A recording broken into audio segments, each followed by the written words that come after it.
പ്രിയപ്പെട്ട ഉമറാക്കളെ, സഹോദരന്മാരെ, മുത്തഅല്ലിം സുഹൃത്തുക്കളെ, വിദ്യാർത്ഥി യുവ സഹോദരന്മാരെ, വളരെ സുപ്രധാനമായ ഒരു പ്രഭാഷണം നമ്മുടെ ഈ ആദർശ വിശദീകരണത്തിൽ ബഹുമാനപ്പെട്ട റഹ്മത്തുള്ള ഖാസിമി ഇവിടെ നിർവഹിച്ചു.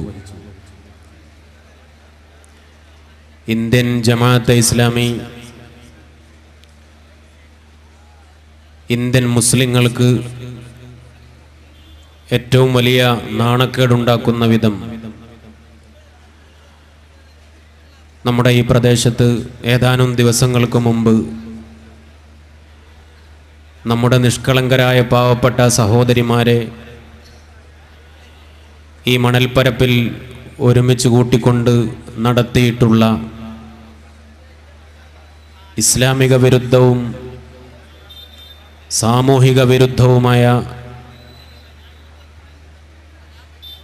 ജമാഅത്തെ ഇസ്ലാമിയുടെ ചരിത്രത്തിൽ തന്നെ മാരകമായ വിപത്ത് ഉണ്ടാക്കാൻ പോകുന്ന ഒരു പരിപാടി.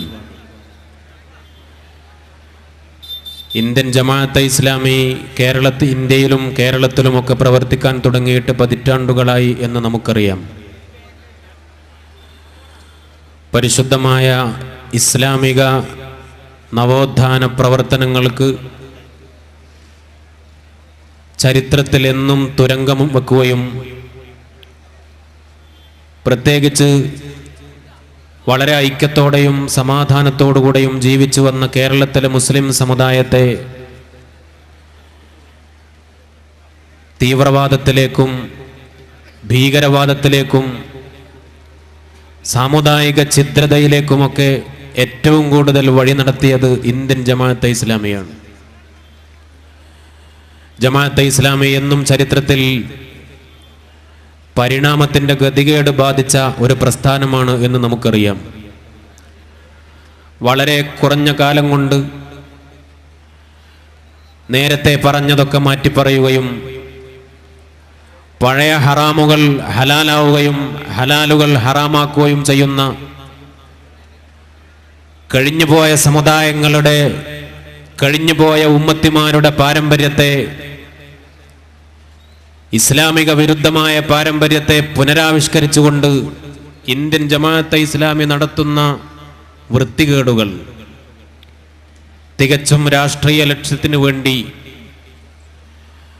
പരിശുദ്ധമായ ഇസ്ലാം എന്ന അള്ളാഹു പൊരുത്തപ്പെട്ട രാജാതിരാജനായ റബ്ബ് നിഅമത്തായി നൽകിയ ഒരു മതം,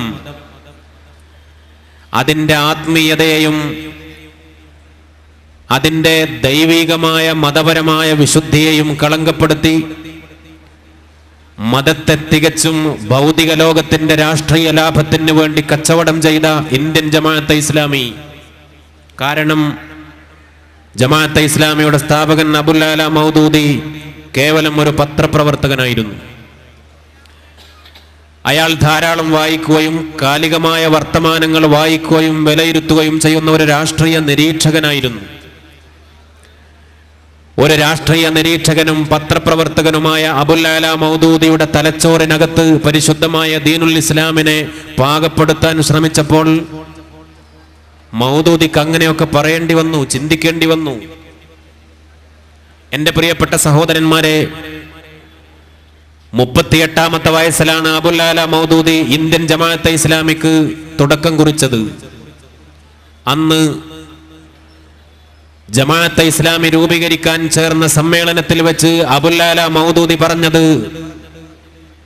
ഞാൻ എൻ്റെ കഴുത്തിൽ നിന്ന് പാരമ്പര്യത്തിന്റെ ചങ്ങല പൊട്ടിച്ചെറിയുന്നു എന്നാണ്. അഷ്ഹദു അല്ലാ ഇലാഹ ഇല്ലല്ലാഹ് വ അഷ്ഹദു അന്ന മുഹമ്മദർ റസൂലുള്ളാഹ് എന്ന് ആവർത്തിച്ച് ഷഹാദത്ത് പ്രഖ്യാപിച്ചുകൊണ്ട് ഞാൻ ഇന്നൊരു നവമുസ്ലിമാണ്, ഞാൻ ഒരു പുതിയ ഇസ്ലാമാണ്, ഞാൻ ഇന്നാണ് ഒരു യഥാർത്ഥ മുസ്ലിമായിട്ടുള്ളത്. തൻ്റെ ജീവിതത്തിലെ പ്രായപൂർത്തി എത്തിയതിനു ശേഷം 38 വയസ്സ് വരെയുള്ള കാലഘട്ടം പോലും ജാഹിലിയത്താണ് എന്ന് പറഞ്ഞ് എഴുതിത്തള്ളി പാരമ്പര്യത്തിന്റെ വിശുദ്ധിയുടെ പാരമ്പര്യത്തിന്റെ ചങ്ങല എന്റെ കഴുത്തിൽ നിന്ന് പൊട്ടിച്ചെറിയുന്നു എന്ന് പ്രഖ്യാപിച്ച് ഇസ്ലാമിക പാരമ്പര്യത്തെ മുഴുവനും വലിച്ചെറിഞ്ഞ ആരംഭമാണ്, തുടക്കമാണ് ജമാഅത്തെ ഇസ്ലാമിയുടേത്. പരിശുദ്ധമായ ദീനുൽ ഇസ്ലാം അത് പാരമ്പര്യമാണ്, ഇത്തിബാഅാണ്. വസ്സാബിഖൂനൽ അവ്വലൂന മിനൽ മുഹാജിരീന വൽ അൻസാർ വല്ലദീന തബഉഹും ബിഇഹ്സാൻ റളിയല്ലാഹു അൻഹും വറളൂൻ. ഇത്തിബായിലൂടെ മാത്രമാണ് പരിശുദ്ധമായ ദീനുൽ ഇസ്ലാം ലോകത്ത് പ്രചരിച്ചിട്ടുള്ളത്. മഹാന്മാരോടുള്ള ഇത്തിബാഅ്, താബിഈങ്ങൾ, താബിഈങ്ങൾ, മഹാന്മാരായ ഇമാമുമാർ, പണ്ഡിതന്മാർ, അവരിലൂടെ ഇത്തിബായി ലഭിച്ചതാണ് പരിശുദ്ധമായ ദീനുൽ ഇസ്ലാം. ഇസ്ലാം കേവലം പ്രമാണാധിഷ്ഠിതമായിരുന്നുവെങ്കിൽ രാജാതിരാജനായ റബ്ബിന്, അള്ളാഹുവിന്റെ റസൂലിന് പരിശുദ്ധമായ ഖുർആൻ തന്നെ ഒരു പുസ്തക രൂപത്തിൽ ഇറക്കി കൊടുക്കാമായിരുന്നു. അള്ളാഹുവിന്റെ റസൂലിന്റെ ഹദീസുകൾ ഒരു പുസ്തക രൂപത്തിൽ അന്ന് തന്നെ റബ്ബിന് നിലനിർത്താമായിരുന്നു. അത് സൗകര്യത്തിന് വേണ്ടി മാത്രമാണ്. ആ ഇത്തിബായിനെ വലിച്ചെറിഞ്ഞു, പാരമ്പര്യത്തെ വലിച്ചെറിഞ്ഞു എന്നതാണ് ഇന്ത്യൻ ജമാഅത്തെ ഇസ്ലാമി ചെയ്ത ഒന്നാമത്തെ അബദ്ധം. അതുകൊണ്ട് തന്നെ പൂർവീകരായ ഒരാളും പറയാത്ത വ്യാഖ്യാനങ്ങൾ ഇസ്ലാമിലെ വിശ്വാസകാര്യങ്ങൾക്കും കർമ്മകാര്യങ്ങൾക്കും അബുൽ അല മൗദൂദി കൂട്ടിച്ചേർത്തു. 5 വഖത്ത് നിസ്കാരം കേവലം പട്ടാള പരിശീലനമാണെന്നാണ് മൗദൂദി എഴുതിയത്. എന്തേ കാരണം? മൗദൂദിക്ക് അങ്ങനെ പറയണം. മൗദൂദിയുടെ ലക്ഷ്യം ഹുക്കൂമത്തെ ഇലാഹിയാണ്. ഈ രാജ്യത്തിന്റെ ഭരണം നേടണം, ഈ രാജ്യത്തിന്റെ ഭരണാധികാരിയാവണം. ജമാഅത്തെ ഇസ്ലാമിക്കാരുടെ ഇന്നത്തെയും ലക്ഷ്യം അതാണ്.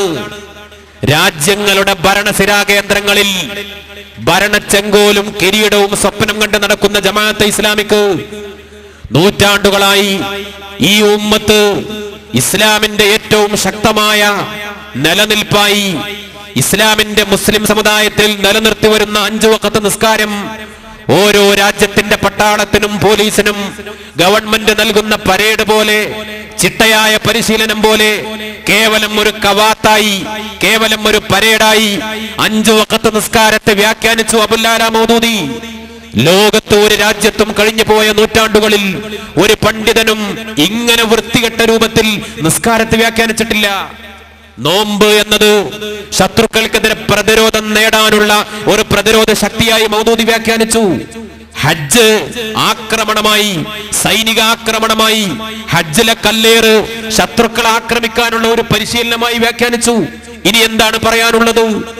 സകാത്തും ഇസ്ലാമിന്റെ പഞ്ചസ്തംഭങ്ങൾ മുഴുവനും കേവലം രാഷ്ട്രീയം കൈകാര്യം ചെയ്യാനുള്ള ഉപാധികളായി മൗദൂദി വ്യാഖ്യാനിച്ചു.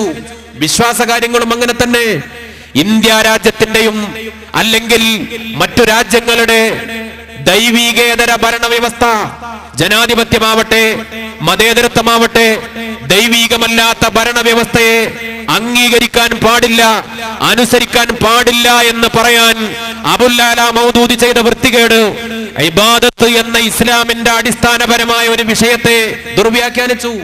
ഇബാദത്ത് എന്ന് പറഞ്ഞാൽ അടിമവേലയാണ്, അനുസരണയാണ് എന്ന് മുൻഗാമികളും പറയാത്ത വ്യാഖ്യാനം അബുൽ അല മൗദൂദിക്ക് പറയേണ്ടി വന്നത് ഇന്ത്യ രാജ്യത്തിന്റെ ജനാധിപത്യത്തെ, മതേതരത്വത്തെ, മറ്റ് ലോകരാഷ്ട്രങ്ങളുടെ ഭരണവ്യവസ്ഥിതിക്ക് അനുസരിക്കാൻ മുസ്ലിങ്ങൾക്ക് ബാധ്യതയില്ല, അത് ശിർക്കാണ്, ഇബാദത്തിന് വിരുദ്ധമാണ് എന്ന് പറയാൻ ഇസ്ലാമിന്റെ അടിസ്ഥാനപരമായ ആശയത്തെ ദുർവ്യാഖ്യാനം ചെയ്യേണ്ടി വന്നു.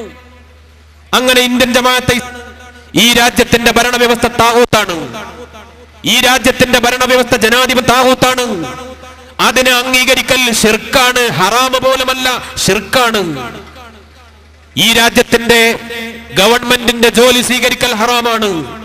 ഗവൺമെന്റ് കൊടുക്കുന്ന സർട്ടിഫിക്കറ്റുകൾ പിച്ചു ചീന്തിയ ജമാഅത്തെ ഇസ്ലാമിക്കാര് ഇന്ന് ലജ്ജിച്ച് പല്ല് കടിച്ചുകൊണ്ട് ഇന്നില്ലേ തല നിരച്ചിട്ടുള്ള ജമാഅത്തെ ഇസ്ലാമിക്കാർ കേരളത്തിലില്ലേ? അന്നത്തെ ജമാഅത്തെ ഇസ്ലാമിക്കാരുടെ വാദമുഖം എന്തായിരുന്നു? ഗവൺമെന്റ് നൽകുന്ന സർട്ടിഫിക്കറ്റുകൾ, സ്കൂൾ സർട്ടിഫിക്കറ്റുകൾ, കോളേജിൽ നിന്ന് കിട്ടുന്ന സർട്ടിഫിക്കറ്റുകൾ മുഴുവനും പിച്ചു ചീന്തി വലിച്ചെറിഞ്ഞു. കോടതിയെ സമീപിക്കാൻ പാടില്ല, വോട്ട് ചെയ്യാൻ പാടില്ല, സ്ഥാനാർത്ഥിയാവാൻ പാടില്ല, ഒരു തരിമ്പ് 0.5% പോലും ജനാധിപത്യത്തോട് സഹകരിക്കൽ ഹറാമാണ്, ശിർക്കാണ് എന്ന് പറഞ്ഞ ജമാഅത്തെ ഇസ്ലാമി പിന്നെ അത് മാറ്റിയില്ലേ? എത്രത്തോളം? പിന്നെ ഏതാനും വർഷങ്ങൾ, പതിറ്റാണ്ടുകൾ കഴിയുമ്പോ ഇന്ത്യൻ ജമാഅത്തെ ഇസ്ലാമി മാറ്റി. തെരഞ്ഞെടുപ്പിൽ പങ്കെടുക്കാമെന്നായി, വോട്ട് ചെയ്യാമെന്നായി. പിന്നെയും കാലം കഴിഞ്ഞു. സ്ഥാനാർത്ഥിയുടെ മൂല്യം നോക്കിയിട്ട് വോട്ട് ചെയ്യാമെന്നായി. സ്ഥാനാർത്ഥിയുടെ മൂല്യം നോക്കിയിട്ട് വോട്ട് ചെയ്യാമെന്നായി. സിനിമാ നടന്മാർക്ക് അവർ കേരളത്തിൽ മൂല്യം കണ്ടെത്തി. നല്ല ആളുകൾക്ക് അവർ ഒരിക്കലും മൂല്യം കണ്ടെത്തിയില്ല. ജമാഅത്തെ ഇസ്ലാമിയുടെ അവരുടെ ശൂറയിലെ മൂല്യോമീറ്ററിൽ അവർ മൂല്യം അളന്ന് തിട്ടപ്പെടുത്തിയിട്ട് കള്ളന്മാർക്കും കൊള്ളക്കാർക്കും അഴിമതിക്കാർക്കും തമ്മാടികൾക്കും എല്ലാ വൃത്തികെട്ട ആളുകൾക്കും സ്വാർത്ഥ താല്പര്യത്തിന് വേണ്ടി മൂല്യം നോക്കി വോട്ട് പതിച്ചു നൽകി. പിന്നെയോ അതും കഴിഞ്ഞു. ഓരോ മുന്നണികൾക്ക് ഒന്നിച്ച് വോട്ട് ചാരി ഒന്നിച്ച് വിറ്റു. പിന്നെ പറഞ്ഞു ഞങ്ങൾ തന്നെ ഒരു രാഷ്ട്രീയ പാർട്ടി പ്രഖ്യാപിക്കാൻ പോകുന്നു.